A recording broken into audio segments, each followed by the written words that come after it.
All right, it's time to talk basketball. I'm Jose Salviati, editor at thepeachbasket.net. He's Steve Purciello, a longtime educator, vice principal, high school basketball coach, and athletic director. And this is the Shot Clock Pod, the best 15 minutes of NBA random thoughts online, anywhere, bar none. Stop looking, you found us. If this is your first time listening, welcome. This podcast was born out of the content of Steve's 13 Rules Random NBA Talks articles, which he publishes weekly. Steve and I have exactly 15 minutes to discuss what's on his mind around the NBA. Today, we'll discuss his latest 13 Rules Random NBA Talks article, where he shares his thoughts on select teams and some interesting deep dive NBA statistics after week 15. Steve, you ready? Ready. All right. Let me start the clock. And we're off. All right. We're going to start with the Boston Celtics. The defending champs have hit a bump in the road. You commented in your article that a lot of people are chiming in about what's wrong with them.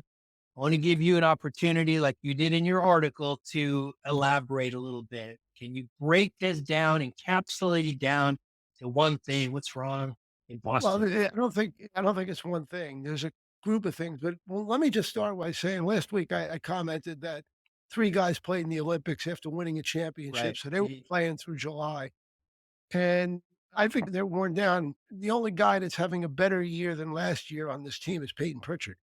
Percentages and everything else. Everybody else is not playing as well. When I say that, there are 8 guys that get the most minutes. So we Right. have to look at that. But I think something I followed sports for many years, and one of the things I saw when teams get on a run like Boston did last year, everything works out. They win the close games. They figure a way to win games. Last year, I used the example in the article, Jalen Brown with that 3 against Indiana. There is no way Indiana should have allowed him to take the shot. They should have fouled him, but he got in the way and he made it from deep in the corner, almost out of bounds, from on the baseline. Teams get on those runs and they're unstoppable. And Boston was. Now we take this year, we begin to look at this year, and it's a lot different. Boston isn't winning those 1 and 2 point games, and they're struggling. If you look in this bad streak, they're blowing somebody out, and then the next game it's a 1 or 2 point game. Last night, and they're usually losing. Last night was the first time that they pulled one out like that. That was a 1 or 2 point game. Now, if anybody's played sports, they know that winning is a habit. Yeah. When you are winning, you come off the court or come off whatever arena you're in, and you say, "Well, how are we going to pull this one out today?" When Yeah. you are struggling in close games, you sit there and say, "How is this going to fall apart?" Yeah. I think Boston's going through that right now, and they've got to overcome that, and I don't know if they can. And also, it's not a year where everything's falling for them like it did last year. So when you look at that, you realize, and I can go back in sports over the years, how teams where everything fell. I go a long way back to 1969 with the New York Mets when they won it. Everything just broke their way, and every Yeah. game they managed to figure out how to win. And it carried over. Boston's not doing that. So that's where the problem is, and they're just not as good as last year. Now, what I would say in their behalf, I think they're very vulnerable. I don't think they have as good a chance as anybody to win the league, but I think they have a shot. What I would say what I would say with that team is they still have the best starting 5 in the NBA. Might be a tired 5, but they still have a pretty good starting 5 and a decent bench. So, they still have a chance. I don't know. I don't have a chance, and I know people keep saying, "Don't worry, Boston will be there." They're making it really difficult for themselves because then they have to go into the Garden and beat the Knicks in the Garden. Yeah. So they're making it very difficult for themselves as they finish 3rd. Right now, I think they're a half a game or a game ahead, but that could be another problem in the season. It's great to be talented, right? But when you're talented and lucky, right, at the same time, and that's when you become an unstoppable force. And we're a basketball show. We're going to talk about basketball. We're not going to go off on tangents here, but you don't have to look further than this season's Kansas City Chiefs to see a team that is good and lucky, right? How they've gotten this far is beyond me, but they're at the Super Bowl now, and now it's a 50-50 shot against a very good Eagles team. So yeah, you're right. What's happening for the Boston Celtics is they just haven't been lucky. Now they haven't been as good either. So they're still great. You're right, and they'll likely still finish in the top three. But man, when the ball's bouncing your way, that makes things a lot easier. To be great, you have to win 2 in a row or so. You don't win 1 and just randomly move along. I'm gonna Okay. go back to '08 when Boston won it. They beat that team from out west. I forgot who they were, but when they won it in 2008, the next year, they started off ridiculously hot. Like Bill Walton's team started the next year after they won a title, and then Garnett got hurt, just like Walton got hurt and it fell apart. Garnett never returned, and nor did Walton. And my point being, if Boston would have won 2 in a row then they would have been looked upon in a lot different way. Yeah. Great, considered a great team. The best thing that came out of the 2008 Celtics championship was that Doc Rivers has made an absolute career out of that one victory. That's But right. again, let's not go down that rabbit hole. Let's go to No, that's topic right. number two. De'Aaron Fox, right? Trade deadline's coming up soon. A lot of chatter. It looks like the Spurs are more likely going to be in play for him. Now, you said something interesting in your article. You said the Spurs should trade everyone except Stefan Castle. What is it And about that guy? Wembanyama. Yeah, of course. Oh, I'm sorry. Yeah, I said yes. that one without saying, but good point. No, And I Wemby. understand. I get it. The Stefan Castle is raw. He's got a great teacher with Chris Paul. The one thing he doesn't do yet real well is the 3. He's only shooting 26 or 27% from 3. That's gonna come along, with time. A lot of times, if you watch guys shoot, you could see if they have potential to do it and they don't. When I go way back to Don Chaney, who played for Boston as a guard, pretty good defender, couldn't shoot. And you could see just the way his mechanics were terrible. With Castle, it's just a matter of time. It's Mm, just a matter of time. And when he figures that out, he will become one of the best guards in the NBA. If you trade him, you're really giving away something.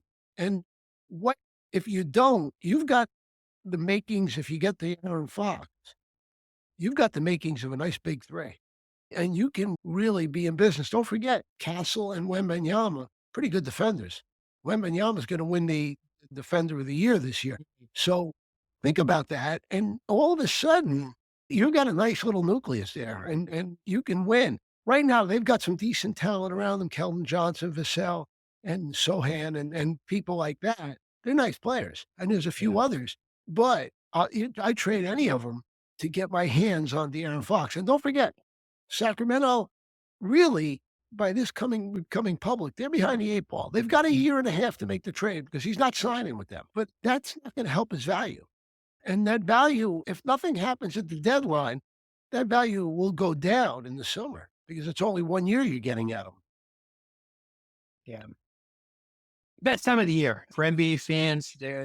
Generally speaking, you've got a lot of rumors, not a lot of activity, but this season feels different. I think we're going to have the rumors like we always do, but I think a lot of stuff is going to move around.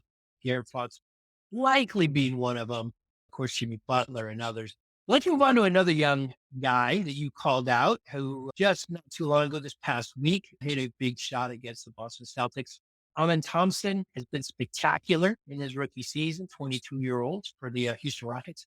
What do you like about his game and what is still missing in his game? First of all, that big shot was due to Boston's mistake. When initially coming out of the timeout, Cornette was guarding Thompson. And at the last second, right before the ball was thrown in, Jaylen Brown and he switched.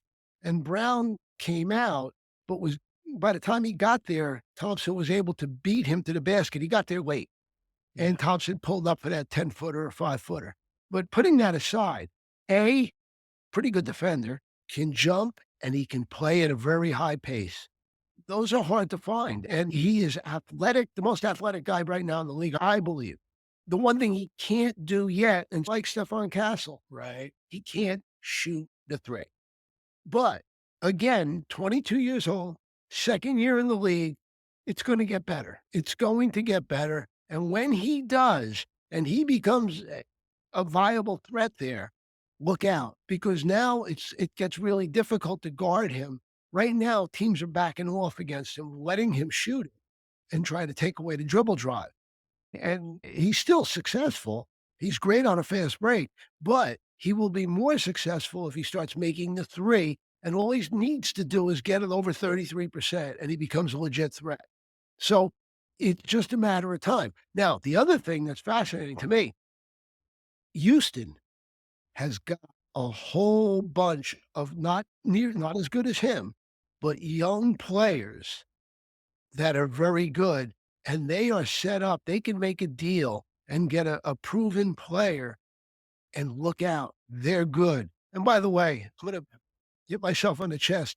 Did I call this last year about Houston? You did. I remember you were high on Houston last season, thinking they were going to finish above the Golden State Warriors, and they almost did. So yeah, no, absolutely. Pat yourself on the back. You deserve it. Apologies to Amin. I called him a rookie. That was last season. His No, no. numbers have gone up from last season. 3 points. He shot pretty dismal, 14% last season. 25% this season. So let's hope that those numbers continue to go up. Let's finish with what I thought was a pretty fascinating deep dive into the NBA archives that you called out in your article. And that is regarding NBA players missing games. This comes up all the time in conversation. You and I, we talk about load management, 40-minute games and stuff, and how it's changed over time. You found statistics to back it up. What was most eye opening about what you found? I became curious. I just saw some of the injuries this week and the Anthony Davis going down and all. And I just got curious about the whole thing. Like, how bad has it gotten?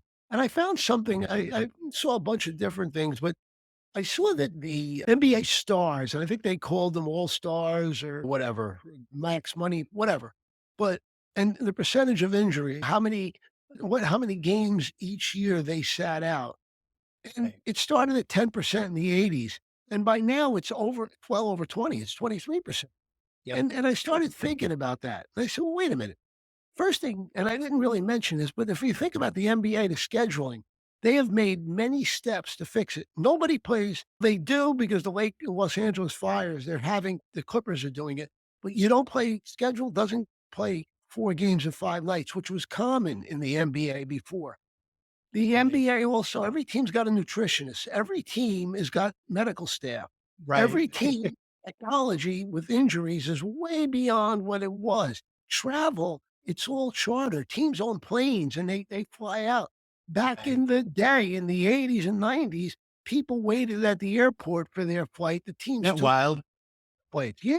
Then they probably sat in coach. Now, if you're 6'8" or 6'10", Right. sitting in front. So you've got a million things that have been cleaned up, yet players still miss way more than double the Yeah. amount of games. And Right. I started thinking, why would this be? And the only thing, and you might have an answer, a better answer than what I might have, but the only answers I came up with, agents sitting there telling guys, you're hurt or you're injured, don't play, because you know what? We can squeeze a couple more years. What if something worse happens and you're going to get more money? So if you're making 20 million, you get 2 more years of that. That's not a bad day's work or a year's work. So that was the one thing. And the other thing I thought about, if you follow basketball in a big way and lower level basketball, high school, college, and all that, first of all, the AAU world, high school basketball isn't nearly as important anymore as AAU basketball.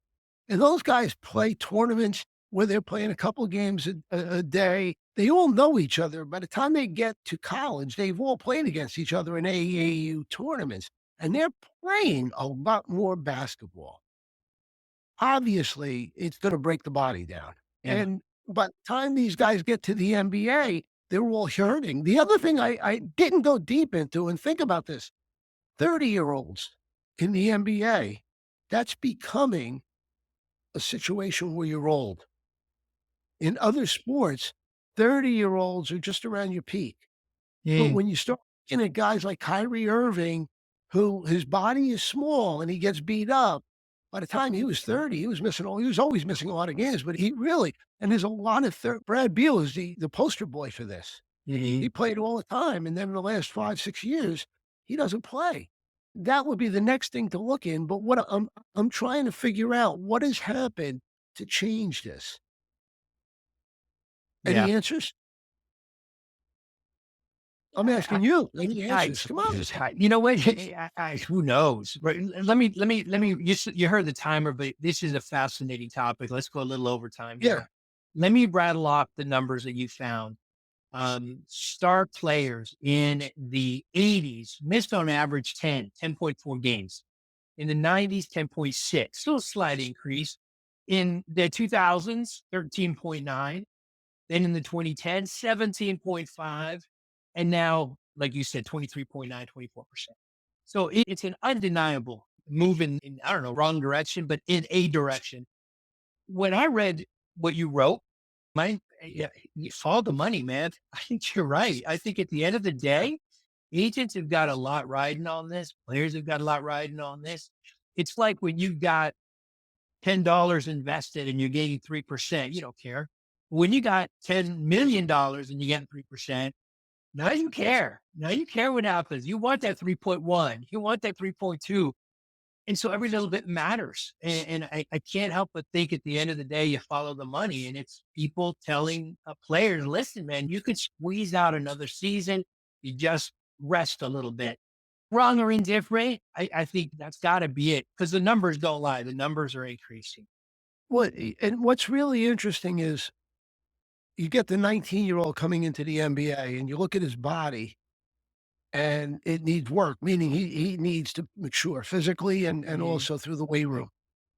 So they're really not ready unless they're uber talented and big, and most of them aren't. Their basketball bodies are thin and wiry. So so they're not really ready, most of them, unless they're Larry Birds of the world, although he didn't come into the NBA till he was 23. But the point Yeah, being, unless you're that type of talent. Okay, now what are your peak money years? Probably 22 to 28 or 29. But sure. what's fascinating, really, the only people that didn't catch up on this is NBA general managers because they're going out there and they're constantly bringing 32-year-olds, giving them big money. And Yeah, those guys are Jimmy Butler's a poster boy. He right. doesn't play. And they're giving him 50 million. Why? So then a player begins to figure out, be healthy and play in the playoffs. So if my toe hurts, I'm not playing tonight, but I'll be Yeah, ready in April. yeah, And so that's part of it also. The regular season isn't important for the player, but for the fan who's paying a lot of money to go yeah, to a game, it is important. So yeah, it's disjointed. yeah. Fascinating statistic, fascinating conversation. Please make sure to read Steve's entire article. We'll make sure to link it wherever you're listening or watching this. But that's it. Our time is up. We try to stick to the 15 minutes. We generally don't. We don't go quite as long as we did this time. But thank you. A little extra overtime of the Shot Clock Pod.